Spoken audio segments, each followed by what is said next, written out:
ایک تعلق اور رحم کا ہے اور خون کے رشتوں کا ہے۔ ایک دوسرے کے معاون، خیرخواہ، مہربان، قدردان، حیادار،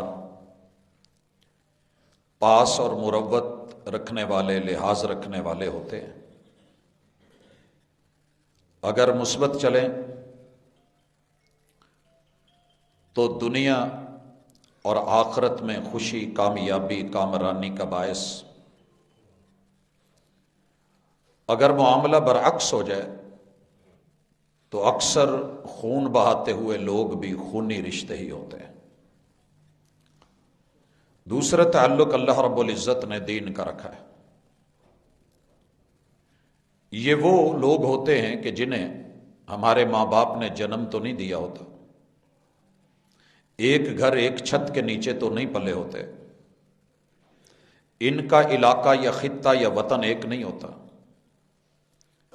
یہ 7 بر اعظموں میں دنیا بھر میں کہیں بھی ہوں، عقیدے کی بنیاد پر، ایمان کی بنیاد پر، توحید کی بنیاد پر، رسالت کی بنیاد پر، اللہ اور اس کے رسول سے ایک تعلق کی بنیاد پر بننے والا یہ رشتہ، یہ بھی آپ کا مہربان، قدردان، خیرخواہ، محب، چاہنے والا، عزت کرنے والا، پاسدار اور بہت ہی حیادار ہوتا ہے۔ جب ان دو رشتوں میں مقابلہ آ جائے، ایک طرف خون کا رشتہ ہو اور دوسری طرف دین کا رشتہ ہو، تو تاریخ گواہ ہے کہ ہمیشہ دین کے رشتوں نے غلبہ پایا ہے، انہی کو فوقیت ملی ہے۔ بدر کا وہ میدان گواہ ہے کہ جب 313 سے اللہ رب العزت نے 1000 کی درگت بنوا کے جب 70 لوگوں کو قید میں لایا جا رہا تھا اور ایک قیدی اس کے ہاتھ باندھنے والا ایک انصاری صحابی ہے اور وہ قریشی ہے، اوندھے منہ لیٹا ہوا ہے، بازو باندھے جا رہے ہیں، آواز آئی کہ اس کے ہاتھ مضبوطی سے باندھنا، اس کی اماں بڑی امیر ہے۔ آواز جانی پہچانی ہے، نیچے جو لیٹا ہوا ہے جسے قید کیا جا رہا تھا وہ کہتا ہے کہ بھائی تو میرا ماں جایا ہے، تجھے میری حمایت کرنی چاہیے تھی، ساتھ دینا چاہیے تھا، تو الٹا میرے خلاف کہہ رہا ہے کہ اس کے بازو مضبوطی سے باندھو، اس کی ماں بڑی امیر ہے۔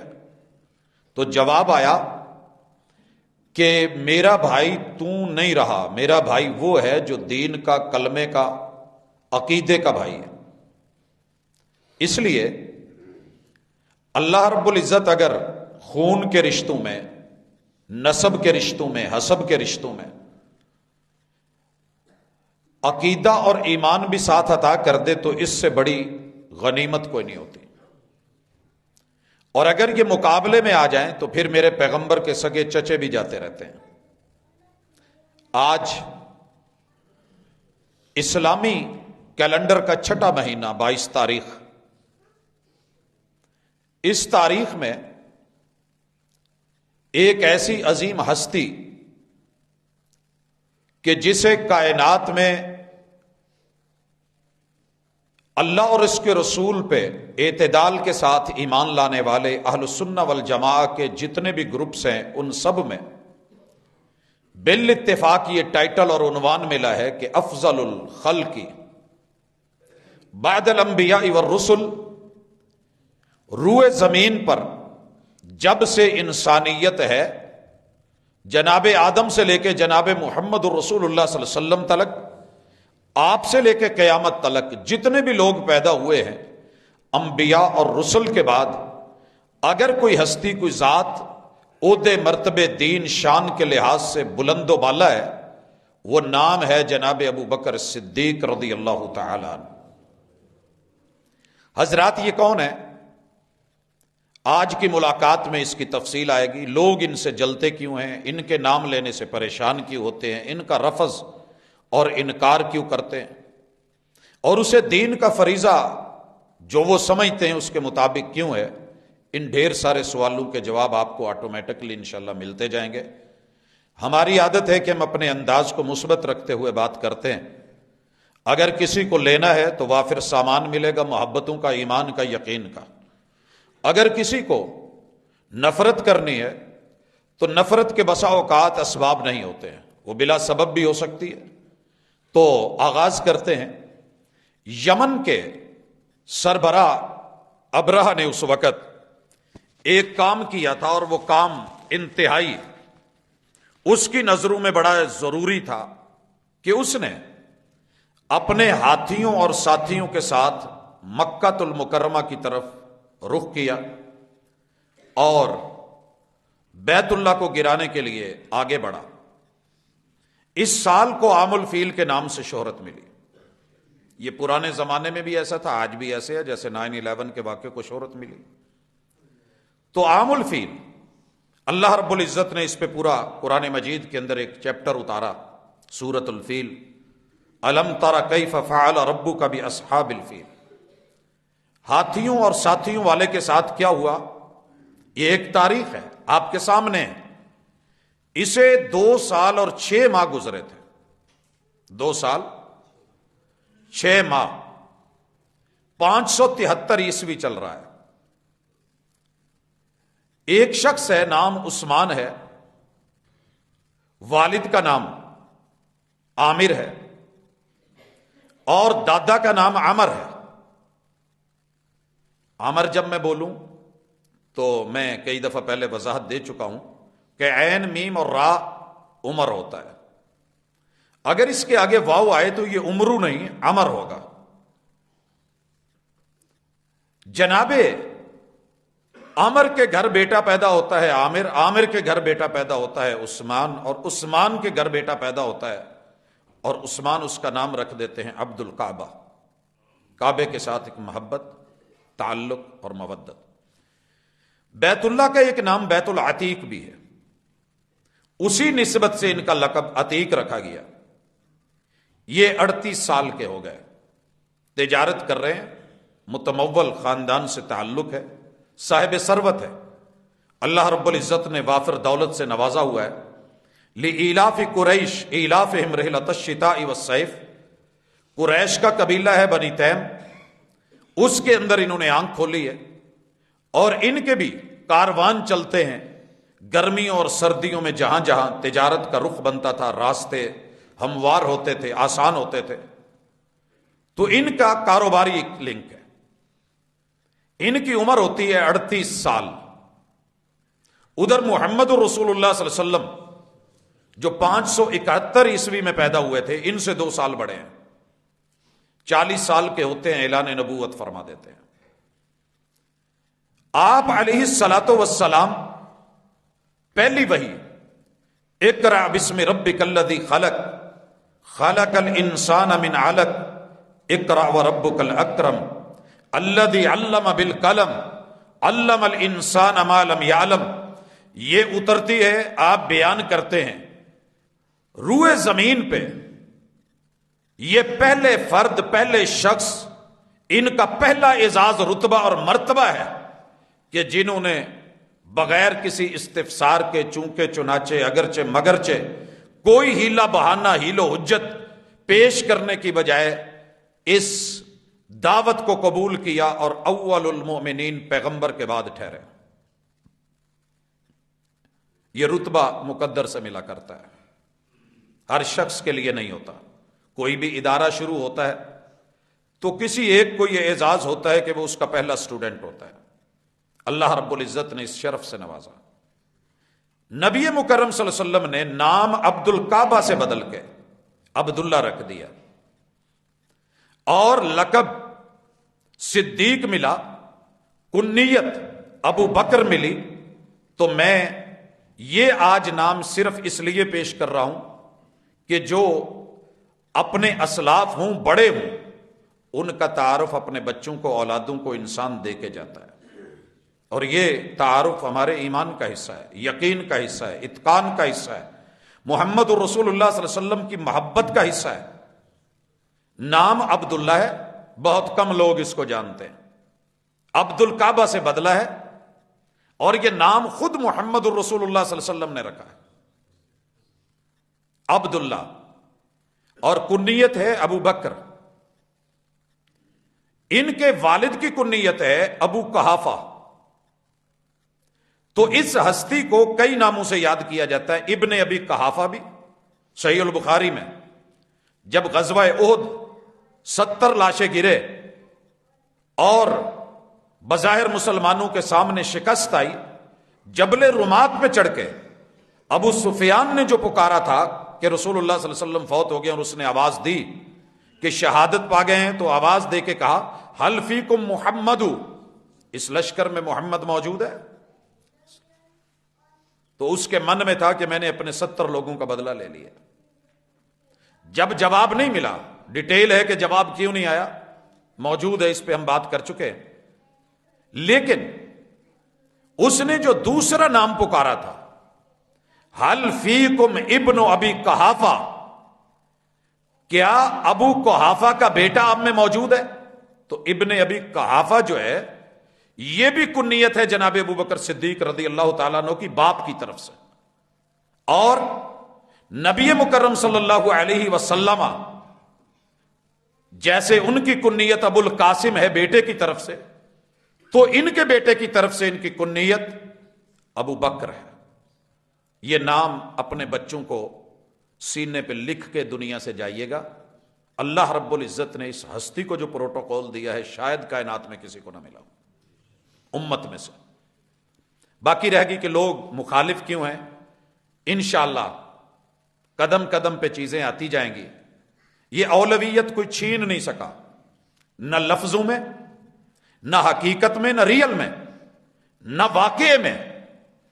اب یہ ہستی تجارت بھی کرتی ہے، آغاز اور پیدائش میں ذکر کر چکا، وفات کا میں تھوڑا سا ذکر کر دوں۔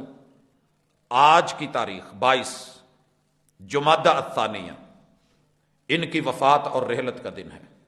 خیر، یہ ہستی ہے کیا؟ میں پہلے ان کے کچھ امتیازات احباب کی نظر کرنے لگا ہوں۔ ہر لفظ بلکہ ہر جملہ ایک مکمل کتاب ہے، اس کے اوپر لکھا جا سکتا ہے، پڑھا جا سکتا ہے، بیان کیا جا سکتا ہے۔ احباب کی نظر کرتا ہوں، سنیے گا۔ امتیازات میں پہلا امتیاز مومن اول روئے زمین پہ، اس پہ بے شک ایک بک لکھی ہے تو 1000 صفحے سے اوپر خوبیوں، خصائص اور کام اور کارناموں کے ساتھ یہ کتاب اور تھیسس سامنے آ سکتا ہے۔ شرط یہ ہے کہ معتدل ہو، ریسرچ اسکالر ہو اور ڈنڈی مارنے والا نہیں ہو، محب رسول و آل رسول۔ جتنی محبت اس شخص نے رسول اللہ صلی اللہ علیہ وسلم اور آپ کی آل سے کی ہے شاید ہی کسی کے نصیبے میں آئی ہو، مگر ہم با وفا تھے اس لیے نظروں سے گر گئے، تجھ کو تلاش شاید کسی بے وفا کی تھی۔ یہ ان کو ایک ٹائٹل ملا ہے کہ میرے پیغمبر کے سفر کے بھی یار ہیں، حضر کے بھی یار ہیں۔ لکھیے اس پہ جتنا مواد میسر ہے۔ میرے پیغمبر کے جتنے بھی سفر ہیں، جہاں جہاں بھی گئے ہیں، ایون کہ سٹی ایریا میں بھی گئے ہیں، تھوڑا سا باہر نکلے ہیں، تو رسول اللہ صلی اللہ علیہ وسلم کے جیسے ہر انسان کے ساتھ اللہ نے کرامن کاتبین رکھے ہیں، تو میرے نبی کے ساتھ 2 یار ہوتے تھے۔ جاء رسول اللہ صلی اللہ علیہ وسلم و ابو بکر و عمر، طلع رسول اللہ صلی اللہ علیہ وسلم علی احد ومعه ابو بکر و عمر۔ یہ آپ کو کثرت کے ساتھ ملے گا۔ تو میرے نبی کے یار سفر، یار حضر بھی، یار غار بھی اور یار مزار بھی۔ اس لیے ہم نے آج کے عنوان کو، آج کے جمعے کو عنوان دیا ہے کہ صدیوں کی صداقت اور وفا،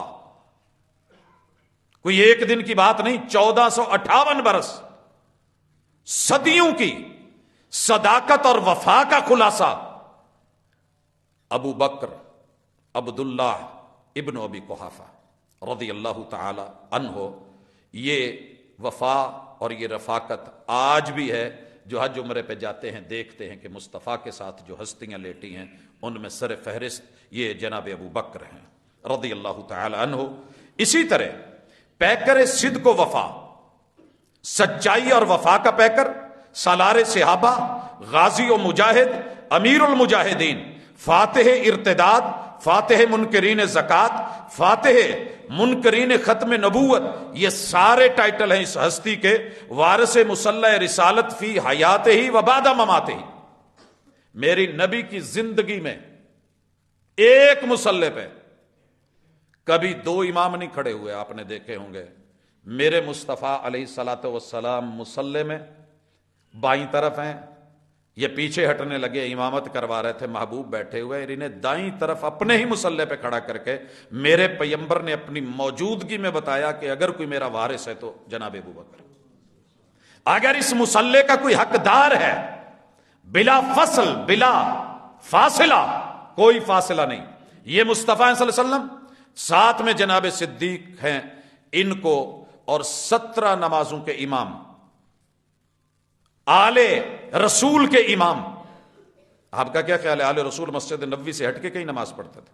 17 نمازیں میرے مصطفیٰ صلی اللہ علیہ وسلم کی زندگی میں امام ہیں، آل رسول کے امام ہیں، صحابہ کرام کے امام ہیں، جناب عمر کے امام ہیں، جناب عثمان کے امام ہیں، جناب علی حیدر کرار کے امام ہیں، ایک ایک ہستی کے جنہوں نے محمد رسول صلی اللہ علیہ وسلم کا کلمہ پڑھا تھا، رضی اللہ عنہم اجمعین۔ حضرات، یہ ٹائٹل ملنے کے بعد امیر المومنین ہے، جانشین سید المرسلین ہے، افضل الخلق بعد الانبیاء والرسل ہیں، خلیفہ اول اور بلا فصل ہیں۔ ایک اور شرف کسی بھی صحابی کو قیامت تک یہ کسی انسان کو میسر نہیں ہوگا کہ جن کے باپ بھی مسلمان۔ یہ ابن ابی قحافہ وہی ہے جو بوڑھے بزرگ سفید بال لائے گئے تھے، تو آپ نے کہا تھا کہ ان کو کیوں لایا گیا، ہم خود چل کے آ جاتے۔ اور یہ اعزاز شاید کسی اور شخص کو یوں لفظوں میں مصطفیٰ صلی اللہ علیہ وسلم سے نہ ملا ہو۔ خود بھی صحابی، والد بھی صحابی، بیٹے بھی صحابی، بیٹیاں بھی صحابی، پوتے اور پوتیاں بھی صحابی، نواسے اور نواسیاں بھی صحابی۔ کوئی چھیننا چاہے چھین نہیں سکے گا، جلنا چاہے تو جلنے کی اجازت ہے، اور دنیا جلتی ہے۔ ویسے کچھ سمجھ نہیں آئی مجھے، اس پہ خوش ہونا چاہیے تھا۔ اللہ تعالیٰ نے اس ہستی کو اگر اعزاز دیا ہے تو ساتھ کس کا دیا؟ محمد رسول اللہ صلی اللہ علیہ وسلم کا۔ خیر، مصلح رسول پہ جو بات ہوئی وہ ہم دیکھ چکے۔ اب آتے ہیں وفات کے بعد اصل کام شروع ہوتا ہے۔ دنیا بولے گی کہ ان میں کیا تھا، میں تفصیل بھی دوں گا انشاءاللہ، اختصار بھی دوں گا۔ 10 ایسے کام تھے، بلکہ میں آج شاید 12 گنوں، کہ جن کے اوپر اگر اس وقت تاریخ نے لکھا ہے یہ جملہ، اگر صدیق اکبر نہ ہوتے رضی اللہ تعالی عنہ، چلانے والا تو رب ہے کائنات کو، لیکن بظاہر کسی کو ذریعہ اور وسیلہ بناتا ہے، اس طرح کا امام قائد، اس طرح کی سیادت، اس طرح کی قیادت اور اس طرح کی سیاست، اس کے بعد آج تلک صدیوں میں کسی سے نہیں ہو سکی۔ ذرا چیک کیجئے، سب سے پہلے چیک کرواتا ہوں، گھر میں باپ فوت ہو جائے نا، والد صاحب جب فوت ہوئے، 5 بھائی اپنی اپنی رائے دینے لگے کہ قبر کہاں ہونی چاہیے۔ مجھے وہ منظر یاد آ گیا، لیکن میں پہلے ایک اتنا بڑا ایشو تھا جسے آج تک امت حل نہیں کر سکی، اور صدیق رضی اللہ تعالیٰ عنہ نے پل جھپکتے حل کیا تھا۔ اتنی بڑی اللہ نے قیادت اور سیادت کا لیڈر بنایا تھا۔ یہ مدینہ میں نہیں تھے، قباء کے قریب مقام صنع پہ تھے۔ یہ جملہ اپنے بچوں کو دلوں میں اگر لکھ سکتے ہیں تو لکھیے گا۔ اس قدر سیادت اور قیادت کی قائدانہ صلاحیتیں مقام صنع پہ ہے۔ پتہ چلا ہے محبوب وفات پا گئے، خبر ملی ہے، گھوڑے کی ننگی پیٹھ پہ چڑھ کے مدینے میں اترے ہیں اور اپنی بیٹی سے اجازت لیے گھر میں آنے کی۔ اجازت لے کے جب اندر داخل ہوئے ہیں تو میرے اور آپ کے مرشد علیہ الصلوۃ والسلام کے چہرے پہ کپڑا دیا جا چکا ہے۔ باقی جو منظر ہے وہ آپ کو ذہن میں خود بخود آ جانا چاہیے کہ یہ صرف دلوں کی محبت نہیں، ایمان کی محبت کا پیکر تھا جو آج لیٹا ہوا ہے۔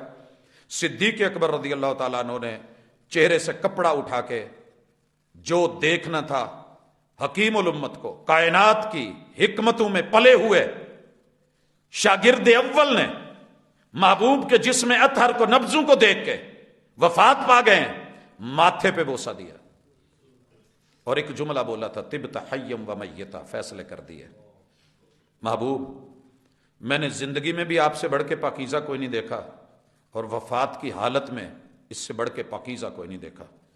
حضرات اسی کے ساتھ حوصلہ، جزم، عزم، صبر، استقامت، حق، حقیقت، اعلان، پرچار، کتنے ٹائٹل ہیں جو دوں یہاں پہ، لیکن وقت مختصر ہے۔ مسجد نبوی میں آتے ہیں، اس قدر پریشانی ہے، جب دلوں کا محبوب اٹھ جائے نا اور خبر ہو کہ کئی دن سے بیمار ہیں، غنودگی میں ہیں، بے ہوشی کے عالم میں ہیں، نماز میں نہیں آئے، دکھ تو ہوتا ہے۔ جس سے ہمارا تعلق ہے نا، ایک جمعہ آگے پیچھے ہو جائے نا تو پریشانی ہونے لگتی ہے۔ 17 نمازیں رہ گئی تھی، اللہ اکبر، خبر مل گئی ہے وفات۔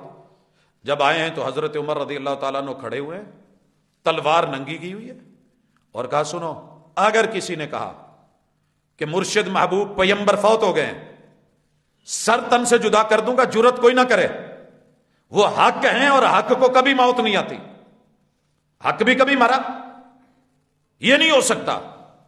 جناب ابوبکر صدیق رضی اللہ تعالیٰ عنہ نے آ کر کے پروٹوکول کو، سٹیٹس کو نہیں دیکھا کہ کوئی مجھے دعوت دے گا تو پھر میں آؤں گا، پھر میں خطاب کروں گا، بیان کروں گا، موقع کو بھانپا آئے، ممبر پہ کھڑے ہوئے، انتہائی مختصر خطبہ دیا اور جملے کہے، انہو من کانا یعبد محمدن فَإِنَّ مُحَمَّدًا قَدْ مَاتَ۔ اس سے پہلے جو تمہید تھی، کمال تھی، جو اللہ کی عبادت کرتا ہے، اللہ حی قیوم ہے، زندہ ہے، اور اگر کوئی محمد صلی اللہ علیہ وسلم کو معبود سمجھ کے عبادت کرتا تھا تو سن لے، میں دیکھ کے آیا ہوں محمد صلی اللہ علیہ وسلم فوت ہو چکے۔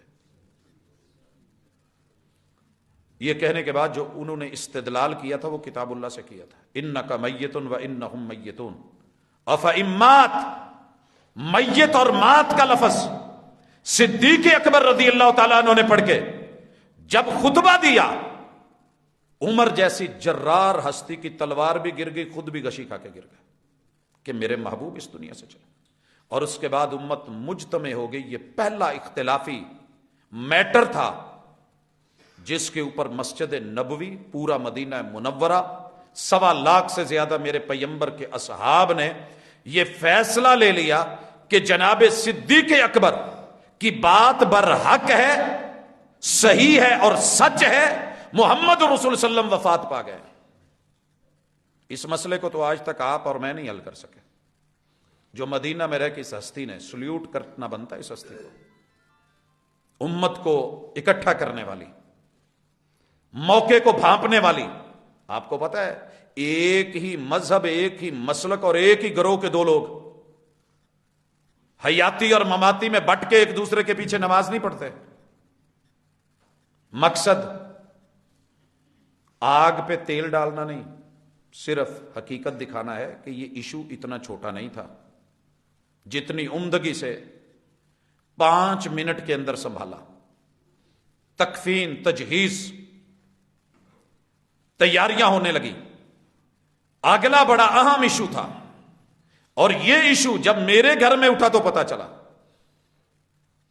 کسی گھر میں میت آتی ہے نا، لاش آتی ہے، تو جو بزرگ کبھی بھی واقف نہیں بنے ہوتے، پنڈ والے اٹھ کے آ جاندے نے، پاویں 50 سال ہو گئے ہن شہر آیا، بابا جی نو اسی پنڈ کھڑنا ہے، گاؤں میں لے کے جانا ہے، وہاں ان کے بڑے وڈیرے ہیں، یہاں کون ہے؟ یہاں انہیں کوئی نہیں۔ اولاد کہتی ہے کہ ہم یہاں رہتے ہیں تو باپ یہاں پہ رہے۔ بہن بھائی آ جاتے ہیں جنہوں نے کبھی دکھ سکھ میں نہیں پوچھا ہوتا، وہاں لے جائے۔ پوری دنیا کا ہر مسلمان یہ چاہتا تھا کہ محبوب کی میت مبارک جسد اطہر میری زمین کو اعزاز ملے کہ آپ وہاں دفن ہوں۔ کیا خیال ہے؟ سوچئے ذرا، محبت میں تصور کی اس دنیا میں جائیے۔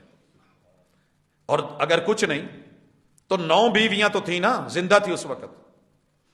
ہر بیوی یہ کہہ رہی تھی، سوچ رہی تھی، من میں تھا کہ اگر انہیں جگہ ملنی ہے تو میرا فلاں پروٹوکول ہے، فلاں اعزاز ہے، میرا رتبہ پہلے ہے، میری شان زیادہ ہے، تو لہٰذا میرے ہاں ان کو دفن ہونا چاہیے۔ حضرات جب میں اور تو شروع ہوئی، صدیق اکبر رضی اللہ تعالیٰ عنہ نے سنت رسول اللہ، معیت رسول اللہ، زبان رسول اللہ، وہی جو اللہ کی طرف سے آتی تھی اور آپ بولتے تھے وما ينطق عن الهوى ان هو الا وحی یوحى، محمد رسول صلی اللہ علیہ وسلم کا بیان سنا کے امت کو اکٹھا رکھا، کہا میرے ان کانوں نے محمد رسول صلی اللہ علیہ وسلم سے سنا کہ پیمبر جہاں فوت ہوتا ہے وہیں پہ دفن ہوتا ہے۔ حضرات دوسرا بڑا ایشو کتاب و سنت کے ساتھ اکٹھا کیا، اور آپ کو علم ہونا چاہیے۔ اگلا مسئلہ بن گیا کہ قبر کس ڈیزائن کی ہونی چاہیے، لحد ہو یا شک ہو، سیدھی یا سائیڈ پہ؟ مدینے میں دونوں طرح کی بنتی ہے، کہا جو پہلے آ جائے بسم اللہ۔ لحد والے پہلے آئے، قبر تیار ہوئی، اور محمد الرسول اللہ صلی اللہ علیہ وسلم کو یہ جو اعتراض اٹھتا ہے نا کہ جناب نہلاتے وقت یہ کہاں تھے، یاد رہے یہ کوئی بہت بڑی بات نہیں۔ اگر ساری دنیا ایک طرف ہو، گھر میں اکٹھی ہوئی ہو، بیوی فوت ہو گئی ہے، تو پہلا حق نہلانے کا شوہر کا ہے۔ اور ہمارے ہاں یہاں فتویٰ کیا ہوتا ہے، نہیں جی یہ دیکھے گا بھی نہیں، چہرہ بھی نہیں دیکھے گا، چارپائی کو کندھا بھی نہیں دے گا، قبر میں بھی نہیں اتارے گا۔ اور میرے مرشد جہاں دفن ہے اسی جگہ فرمایا تھا، اسی گھر میں فرمایا تھا، اسی حجرے میں کہا تھا ما ذرہ کی لو متی قبلی لغسلتک ثم کفنتک ثم صلیت علیک ثم دفنتک، اے میری محبوب اہلیہ، اس میں کوئی حرج والی بات نہیں۔ سردرد اگر تکلیف ہے، موت آ گئی، تو یہ چھوٹے اعزاز کی بات ہے کہ میں اپنے ہاتھوں سے تجھے غسل دوں۔ پیغمبر مزاح میں بھی کبھی غلط نہیں بولتے، ان کا مزاح بھی شریعت ہوتی ہے۔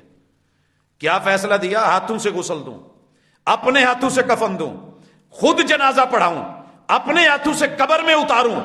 محمد الرسول اللہ صلی اللہ علیہ وسلم کو اسی حجرے میں جس کے بارے میں کائنات کے امام نے کہا تھا ما بین بیتی و ممبری روضۃ من ریاض الجنہ، روئے زمین پہ اگر کوئی جنت کا ٹکڑا ہے تو میرے ممبر اور میرے گھر کے درمیان، حجرے کے درمیان، اسی جنت کے ٹکڑے میں محمد الرسول اللہ صلی اللہ علیہ وسلم کو دفن کیا گیا۔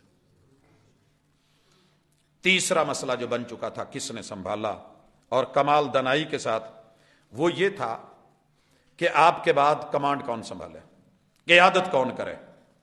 خیر کہنے والوں کے تو جتنے منہ اتنی باتیں ہیں، تب بھی ایسے ہی تھا۔ آپ کو پتہ ہے کہ آپ نے بڑے بڑے قبائلی نظام کے بت توڑ دیے تھے۔ جو ہی آپ اس دنیا سے گئے تو ہر کہنے لگا کہ سردار میں سردار میں سردار، اوس والے اپنی جگہ، خزرج والے اپنی جگہ، مہاجرین اپنی جگہ، انصار اپنی جگہ، لیکن کوئی ایک ہی فرد ہوتا ہے جو پورے ٹبر کو سنبھال کے رکھتا ہے۔ یہ بات یاد رکھیے گا، کوئی لوگوں کو، شاگردوں کو، اداروں کو، قوموں کو، لوگوں کو اپنی اپنی بولیاں بولی جا رہی تھی۔ اللہ جزا دے، ادھر تدفین تکفین تجہیز کے لیے، یہ بھی میں بات کہہ دوں، کہا جاتا ہے جی جو جن کو درد تھا، پیار تھا، وہ تو زہر ہے۔ محمد رسول صلی اللہ علیہ وسلم کے جو اس وقت رشتے میں قریب ترین لوگ تھے، سب نے تو وہاں نہیں نہلانا تھا۔ جب والد صاحب کو نہلانے لگے تو پتہ نہیں کتنے لوگوں کی تمنا تھی کہ ہمیں بھی ساتھ، لیکن ہمیں فیصلہ لینا پڑا، موقع پہ فیصلہ لینا پڑا۔ اگر میری پوری تمنا تھی کہ میں خود نہلاؤں، لیکن دیکھ رہا تھا کہ چھوٹے بھائی بھی ہیں، بھانجے بھی ہیں، بھتیجے بھی ہیں، بچے بھی ہیں، تو خود پیچھے رہ کے ان کو آگے کیا۔ یہ بڑا پن تھا صدیق اکبر رضی اللہ تعالیٰ عنہ کا، انہیں آگے کیا، اور جو معاملہ باہر فضا بن رہی تھی، لاوا پھٹنے والا تھا، اسے سنبھالا بنی سقیفہ کے اندر، سقیفہ بنی سعد کے اندر جا کے، اور کمال دانائی کے ساتھ منا امیر و منکم امیر سے ہٹ کے محمد رسول صلی اللہ علیہ وسلم کا وہ فیصلہ سنا کے قریش کی سیادت اور قیادت سامنے رکھتے ہوئے امت کو متفق رکھا، اور وہ رسول اللہ صلی اللہ علیہ وسلم کا مصلی پہ 17 نمازوں کا فیصلہ، آپ کی معیت کا فیصلہ، دلائل اور بینات اس پہ انشاءاللہ زندگی رہی تو میں پھر دوں گا۔ یہ تیسرا بڑا سیاسی عدم استحکام جو بپا ہونے چلا تھا، اس کو کنٹرول کیا۔ جی اس کے بعد چلیے چوتھی طرف، آپ علیہ الصلوۃ والسلام کہ اس صحابی نے جو عظیم کام کیا ہے، سننے کے لائق اور سمجھنے کے لائق. جب یہ تین کام ہو گئے تو چوتھا کام یہ تھا کہ اس اختلاف کے اندر حالات جو بگڑے ہیں کیسے کور کیا جائے، بیرونی اور اندرونی. ان بیرونی اور اندرونی معاملات میں جو انتشار کی فضا تھی اسے متحد کیا. مثال دیتا ہوں، فیصلہ کیا لینا ہے، کرنا کیا ہے. رسول صلی اللہ علیہ وسلم کی جب وفات ہوتی ہے، خبر ملتی ہے، تو آپ نے ایک لشکر جناب اسامہ کی قیادت میں روم کی طرف روانہ کیا ہوا تھا شام کی. یہ راستے میں سے واپس آ گئے. اب یہاں چھوٹے چھوٹے مسئلے ایشوز ہوتے ہیں، کیا کیا جائے، کیسے کیا جائے. اس فضا کے اندر ذرا محسوس کیجئے گا. جو نئے نئے مسلمان ہوئے تھے وہ کہنے لگے کہ یار ضرورت کیا ہے، جس کے لیے کلمہ پڑا تھا وہ تو رہا نہیں. دیگر مسائل بننے لگے، ارتداد آنے لگا. 4 سے 5 لوگوں نے نبوت کا دعویٰ کر دیا. آپ کو پتا ہے کہ اگر آپ کی دکان کے سامنے آپ کا بہت بڑا ہوٹل ہو، نان چنے کی ریڑھی لگ جائے نا تو وہ بھی دکھنے لگتی ہے. نبوت اور نبوت کے مقابلے میں نبوت. کوئی بات نہیں، اگر یہ فوت ہو گئے تو ادھر آ جاؤ، مارکیٹ ہے. یہ کوئی چھوٹا ایشو نہیں تھا. معاملہ ختم نبوت کا یہ کوئی معمولی کیس نہیں تھا. حضرات سمجھیے کس نے بھانپا؟ امت کے سب سے کریم اور نرم ترین انسان. اور مالی طور پہ آپ سوچ نہیں سکتے کہ اس وقت فنانشلی جو مسائل آ رہے تھے اور اکنامیکلی بالکل جیسے مارکیٹ بیٹھتی ہے، مدینہ جو عروج پہ جا رہا تھا بالکل دھڑام سے نیچے بیٹھ گیا تھا. بیت المال ختم، کوئی 1 روپیہ جمع نہیں کروایا جائے گا، کوئی زکات نہیں دی جائے گی، کوئی ایمانی معاونت نہیں ہوگی، مالی معاونت نہیں ہوگی، افراد کی معاونت نہیں ہوگی. لوگ کٹنے لگے، پیچھے ہٹنے لگے. مدینہ یوں محسوس ہو رہا تھا کہ سمٹ کے جتنی مسجد نبوی ہے اتنا رہ گیا ہے. اب ان حالات میں کیا کیا جائے؟ حضرات یہاں فیصلہ دیتا ہوں. سب سے پہلے بہت بڑا ایشو اٹھا اور روم تک خبر نکلی، فارس تک خبر گئی. ان لوگوں نے اپنا پریشر ڈالا کہ ان کے لشکر اب واپس ہونے لگے ہیں، لہذا اندرونی خلفشار بڑھنے لگا ہے، ان سے کنٹرول نہیں ہو پائے گا، اٹیک، چڑھائی کر دو. یہاں سیاسی بصیرت کام آئی، ایمانی جرت کام آئی، اور جناب ابو بکر رضی اللہ تعالیٰ عنہ نے فیصلہ لیا لشکر اسامہ روانہ کیا جائے گا. جتنے ماہرین تھے اس وقت دیکھ رہے تھے صورتحال کو، ان سب نے کہا کہ نہیں، اس وقت جو اندرونی خلفشار ہے، وزارت داخلہ مشورہ دے رہی ہے کہ اپنے دل کے اندر سے خون زیادہ باہر نہ نکالا جائے. مشکل وقت میں جیسے خون واپس لوٹ آتا ہے تو اسے یہی رہنے دیا جائے، ہم یہاں رہ کے ڈٹ کے مقابلہ کریں گے. یہاں جناب ابو بکر صدیق کا جملہ سنیے. فرمایا تھا لوگوں سنو، اگر مدینے پہ جنگلوں کے درندے نکلیں، مدینہ والوں کی تکہ بوٹیاں کر کے رکھ دیں، چیر پھاڑ کے رکھ دیں، آسمان سے پرندے اتر آئیں اور ان کا ایک ایک گوشت کا ٹکڑا جو ہے وہ نوچ جائیں، پھر بھی میں ابو بکر اس لشکر کو نہیں روکوں گا جسے رسول صلی اللہ علیہ وسلم نے روانہ کیا.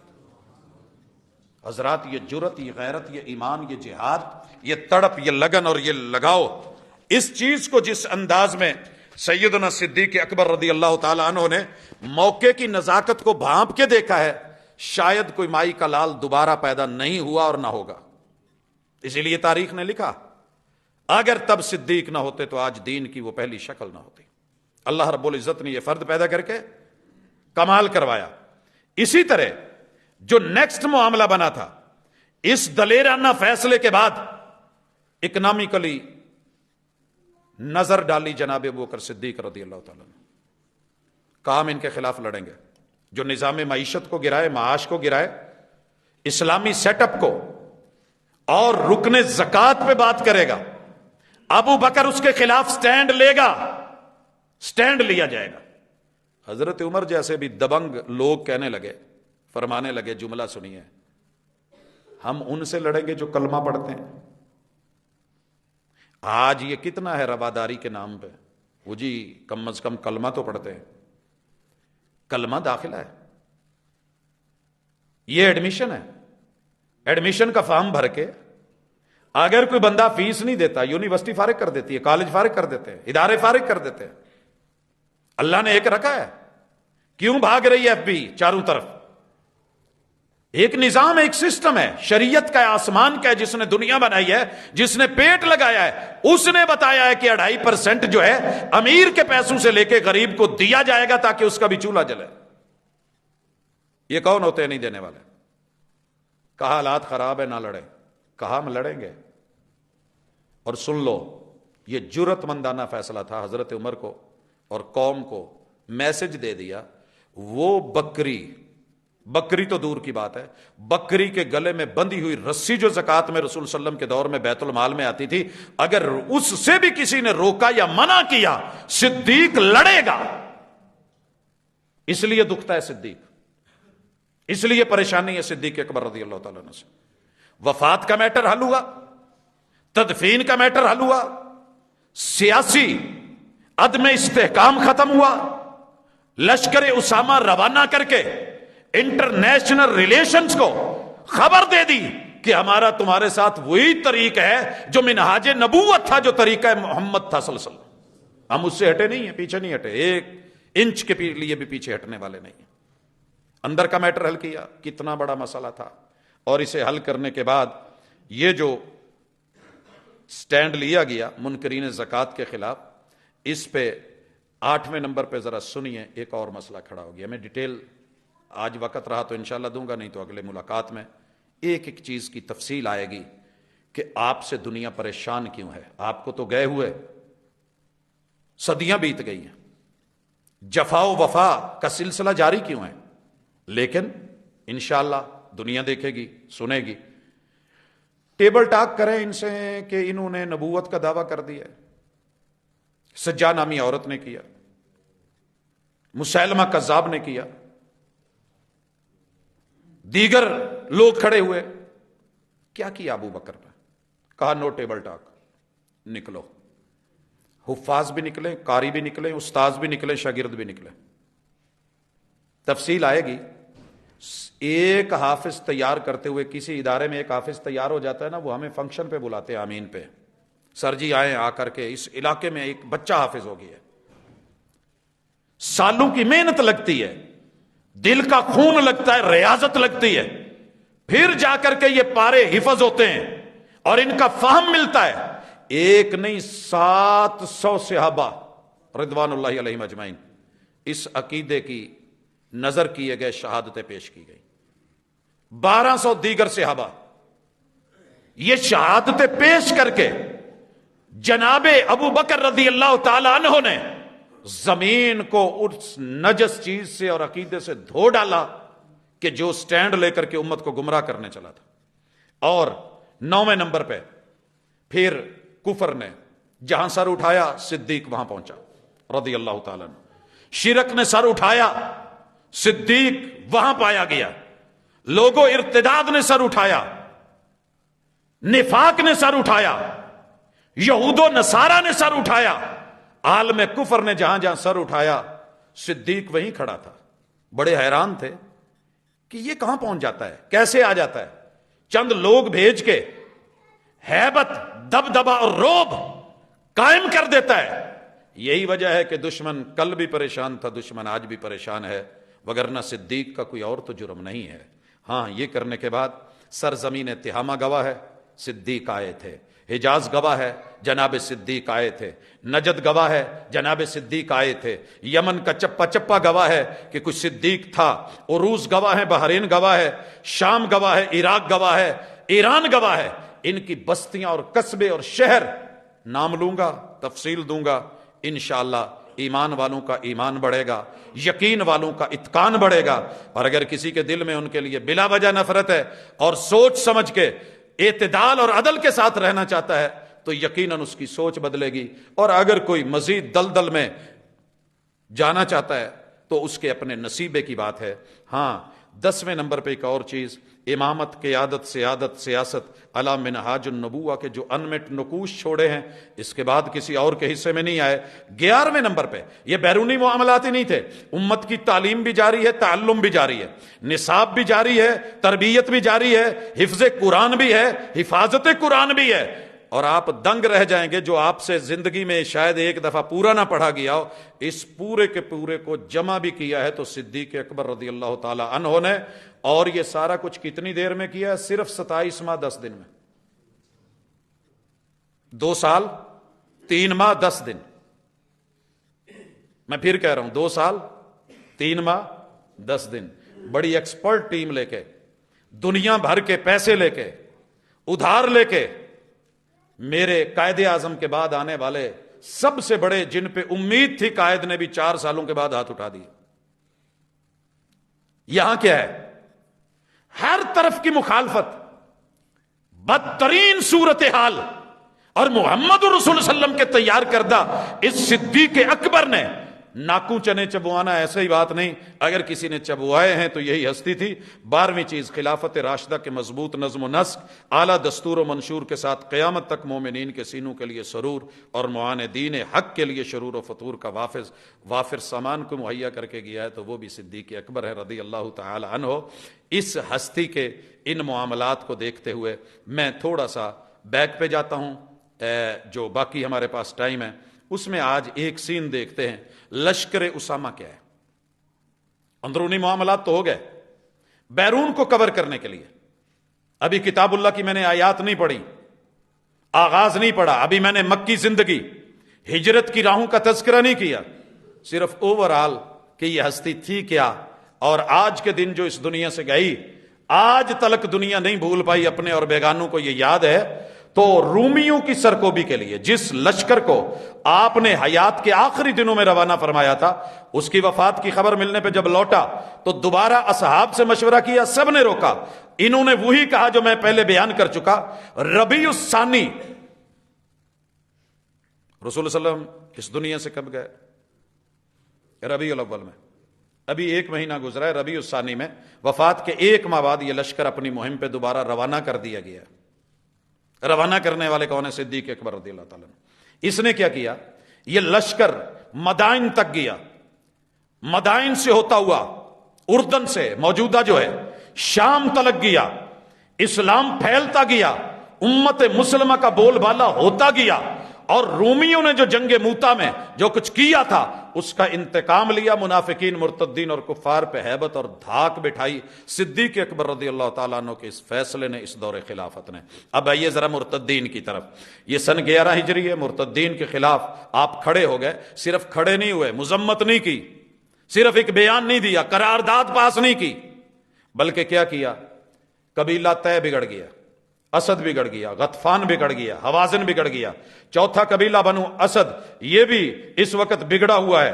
یہ بنو سلیم ہے، بنو زبیان ہے، بنو امیس ہے، ابرک ہے، یہ ذوالقصہ ہے، یمامہ والے ہیں، یمن والے ہیں. ان سارے علاقوں کے ایک ایک چپے کی زمین گواہ ہے. صدیق آیا تھا. 11 ہجری یا 11 کمانڈر مقرر کر دیے گئے. 11 ہجری 11 کمانڈر، اور ان کمانڈروں کے 11 دستے، 11 لشکر مرتدین کے خلاف روانہ کر دیے گئے. برسر پیکار ہیں، تاریخ کے سینے پر رقم ہے. اور نام سن لیجئے، کہیں بھول ہو تو اس کو درست کر لیجئے. سیدنا خالد ابن ولید پہلے کمانڈر ہیں. دوسرے ابو جہل کے بیٹے جناب سیدنا اکرمہ ہیں. تیسرے شرحبیل ابن حسن ہیں. چوتھے معاجر بن ابی امیہ ہیں. 5ویں حذیفہ بن محسن ہیں. 6 ارفجہ بن حرمثہ ہیں. 7ویں سوید ابن مقرن ہیں. 8ویں علا ابن حضرمی ہیں. 9 طریفہ بن حاجر ہیں. اور 10ویں عمر ابن العاص ہیں. 11ویں خالد ابن سعید ہیں. ان 11 کمانڈروں کی شجاعت اور سیدنا نعمان ابن مقرن اور ان کے ساتھیوں کی والہانہ شہادت آج بھی تاریخ نہیں بھولی کہ صدیق نے کسی کو روانہ کیا تھا اور صدیق کے کمانڈر یہاں آئے تھے اور مرتدین کو ان کے انجام تک پہنچایا تھا. ایک اور پہلو بھی دیکھ لیں کہ انہوں نے معیشت اور معاش، نظام زکوٰۃ کے خلاف جو سلسلے ہوئے، جن جن علاقے کے سرداروں نے کہا ہم زکوٰۃ نہیں بھیجیں گے، انہوں نے انہیں صرف ایک میسج دیا تھا. ایک بات یاد رکھیے، وہ پہلا خطبہ تھا، تم میں جو طاقتور ہے وہ میرے نزدیک کمزور ہے اگر وہ ظالم ہے، اور جو تم میں سے کمزور ہے، مظلوم ہے تو میرے لیے طاقتور ہے. مظلوم کو جب تک حق دلا کے طاقت والا نہ کر دوں اور ظالم سے جب تک حق چھین کے مظلوم کو دے کے اس کو کمزور نہ کر دوں، ابو بکر نہ کہنا، یہ میرا کام ہے. اتنا سا خطبہ تھا. خیر، باقی تو جو کچھ ہے بیان آپ سن چکے ہیں. ایک رسی بھی لوں گا. اور دنیا کو بتایا صدیق آیا تھا یہاں پہ رہتی دنیا تک مالک بن نویرہ تمیمی، یہ جو تمیمی کہتا تھا نا کہ میں نے نہیں دینی، سر فہرست تھا، ان کا سرغنہ تھا، اس کے جو حالات ہوئے وہ تاریخ میں رقم ہے۔ اب ذرا منکرین ختم نبوت، ہمارے پاس 5 منٹ ہے، اس میں ذرا دکھانا چاہتا ہوں سین، تفصیل کبھی ہو تو آپ پڑھیے گا۔ سجاد نامی عورت کا دعوی نبوت ہے، لشکر صدیق کی یلغار ہے، اس ٹولے کی بدترین ناکامی ہے، حتیٰ کہ یمن کی طرف فرار ہوئے اور یہ ٹولہ بھی بکھرا، پیچھا کیا ان کا پورا کہ عقیدہ ختم نبوت کوئی معمولی چیز نہیں۔ دوسرے نمبر پہ طلیحہ بن خویلد الاسدی اٹھا، دعوی نبوت کیا، چشمہ ناراگا گواہ ہے، شدید جنگ ہوئی اور میرے صدیق کے جتنے کمانڈر اور ساتھی ہیں وہاں پر پہنچے، حتیٰ کہ وہ بھاگا، شام کی طرف جا کر کے فرار ہوا، شکست فاش ہوئی، پھر توبہ کر کے رجوع کر کے اسلام قبول کیا۔ تاریخ کو یاد ہے کہ کمانڈر سیدنا خالد بن ولید طلیحہ اسدی کے خلاف آئے تھے اور عقیدہ ختم نبوت کا پرچار اور حق کا بول بالا ہوا تھا۔ تیسرے نمبر پہ مسیلمہ کذاب، کہنا بڑا آسان ہے، اس بندے نے رسول اللہ علیہ وسلم کی زندگی میں ملاقات کی، آیا اپنے آپ کو نبی ثابت کرنے کے چکر میں رہا، حضور صلی اللہ علیہ وسلم گئے، دعویٰ کر بیٹھا، 40,000 کا لشکر لے کے آیا، جناب صدیق اکبر نے سیدنا اکرمہ، سیدنا شرحبیل ابن حسنہ اور تیسرے کمانڈر خالد ابن ولید ان کو بھیجا، اور یہ جس طرح قہر بن کے ٹوٹے تاریخ گواہ ہے۔ 21,000 منکرین ختم نبوت واصل جہنم ہوئے، 700 حفاظ اور 1200 صحابہ شہادتوں کے نذرانے پیش کر کے دنیا کو بتایا کہ مسئلہ ختم نبوت یہ گفتار سے نہیں، اس کا حل ہے تو تلوار سے ہے۔ یہ تھا یقین، یہ تھا اجماع، اور یہ تھے جناب ابوبکر صدیق۔ دکھتا تو ہے، تکلیف تو ہوگی، پریشانی تو ہوگی۔ اور چوتھے نمبر پہ اسود الانسی نے بھی دعوی نبوت کیا یمن میں، اس نے بیعت عام شروع کر دی، عامل نجران پہ حملہ کر دیا اور عمر بن حزم کی جلا وطنی کر دی، صنعاء پہ بھی اس نے حملہ کر دیا، عامل شہر ابن بازان کو قتل کر دیا، شہید کر دیا۔ کمانڈر سیدنا علی ابن حضرمی کی قیادت میں لشکر جرار بھیجا صدیق اکبر رضی اللہ تعالیٰ عنہ نے، اسود الانسی واصل جہنم ہوا، یمن کے مقبوضہ علاقے واپس کیے گئے، بحرین فتح ہوا، عمان فتح ہوا، فتح در فتح بتاتی چلی گئی کہ صدیق اکبر آئے تھے اور عقیدہ ختم نبوت کے محافظ بن کے رہے تھے۔ باقی انشاءاللہ زندگی رہی اگلی ملاقات میں تفصیل دوں گا کہ عراق پریشان کیوں ہے، ایران پریشان کیوں ہے، اور آج بھی ایرانیوں کو اس ہستی سے تکلیف کیا ہے۔ اشارہ کر دیتا ہوں، مشرق عراق و ایران کی فتوحات کوئی دن یاد رکھنا، یہ صرف 2.5 سال ہیں، 2.5 سال بھی پورے نہیں، 2 سال 3 ماہ 10 دن ہیں، اور یاد رکھنا اس میں اندرونی بیرونی سارے مسئلے مسائل ہیں۔ کمانڈر سیدنا خالد بن ولید لشکر کی تعداد ہے 8,000، عراق کے علاقے ہیرا الجزیرہ کو فتح کرتے ہیں، ایران کے فرات کے مغربی کنارے 15 مار کے صدیق اکبر کے دور میں ہوتے ہیں، ایک آدھا مار کا نہیں، 15 گنیے گا۔ اور یہ وہ جگہ تھی جہاں بڑے سر بلند تھی ایرانی طاقتیں، قوتیں، فوجیں، سپاہ۔ ابھی حضرت عمر نہیں آئے رضی اللہ تعالیٰ عنہ، وہ جب آئیں گے ایک اور کیفیت ہے۔ صدیق اکبر ہیں، یہ معرکۃ اللیث ہے، ایرانی مجوسی فوجوں کو شکست فاش ہوتی ہے، فتح ہے، اور یہ 25 صفر سن 12 ہجری ہے، 25 صفر دیکھتے چلے جائیے۔ ٹھیک 3 دن کے بعد بندہ ایک میچ کھیل کے نا ٹوٹ جاتا ہے، ریسٹ مانگتا ہے، ایک کام کر لینا بندہ کہتا ہے ٹھیک۔ یہ مارکہ امغیشیہ ہوتا ہے، فتح ہے، اور یہ 28 صفر کو ہے 12 ہجری کو، 3 دن کا فرق۔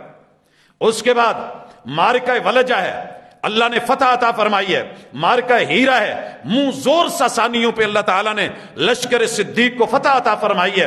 اور 5ویں نمبر پہ مدائن میں مارکہ ہوتا ہے، اللہ تعالیٰ مسلمانوں کو فتح دیتے ہیں۔ 6 نمبر پہ فتح انبار ہے، 7ویں پہ عین التمر میں فتح ہے۔ اسی طرح یہ لشکر 8ویں نمبر پہ دومت الجندل پہنچ گیا ہے، اور 9ویں نمبر پہ حسید میں پہنچا ہے، 10ویں نمبر پہ فتح خنافس ہے، اور 11ویں نمبر پہ فتح جو ہے وہ مسیخ ہے، 12ویں نمبر پہ اس وقت یہ مارکہ ہو رہا ہے فراز کے اندر، 13ویں نمبر پہ جزیرہ میں، 14ویں نمبر پہ یہ مارکہ ہو رہا ہے سنئی میں، 15واں مارکہ زمیل میں، اور پھر آدھی فوج 9,000 کا لشکر لے کر کے جناب خالد ابن ولید ان 15 جگہوں کے اوپر جناب محمد الرسول اللہ صلی اللہ علیہ وسلم کا دیا ہوا دین، صدیق اکبر کا بھیجا ہوا لشکر، حق اور حقیقت، ایمان اور ایقان کے جھنڈے گاڑتے ہوئے کفر اور اس کے خلاف جتنا کچھ مواد جو مہیا کر رہے تھے پیچھے، ان کو کیفر کردار تک پہنچایا۔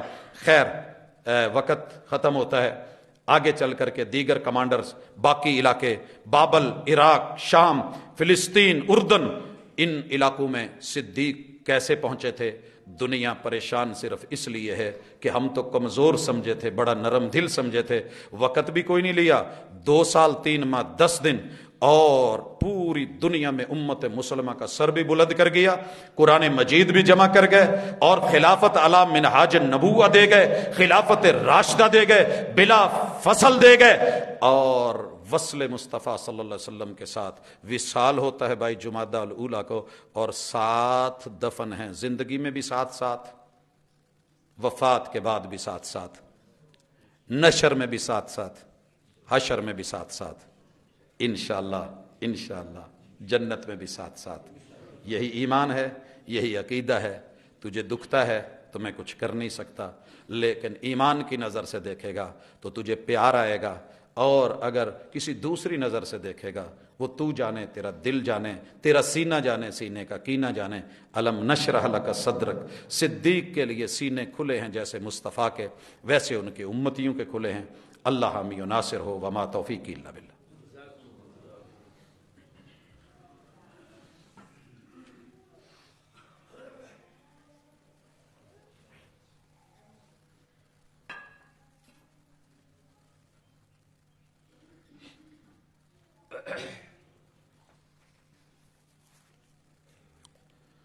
ان الحمد للہ نحمده ونستعینه ونستغفره ونعوذ باللہ من شرور انفسنا ومن سیئات اعمالنا، من يهده الله فلا مضل له ومن يضلل فلا هادي له، واشهد ان لا اله الا الله وحده لا شريك له، واشهد ان محمدا عبده ورسوله۔ احباب گرامی، اللہ رب العزت کا شکر ہے کہ اس نے ہم میں امت وسط بنایا ہے، اعتدال والا بنایا ہے، عدل والا بنایا ہے، اور حق کے ساتھ جڑا ہوا بنایا ہے۔ اس ہستی کے تذکرے گھروں میں کیا کریں، نام لکھ کے اپنے گھروں میں سجایا کریں۔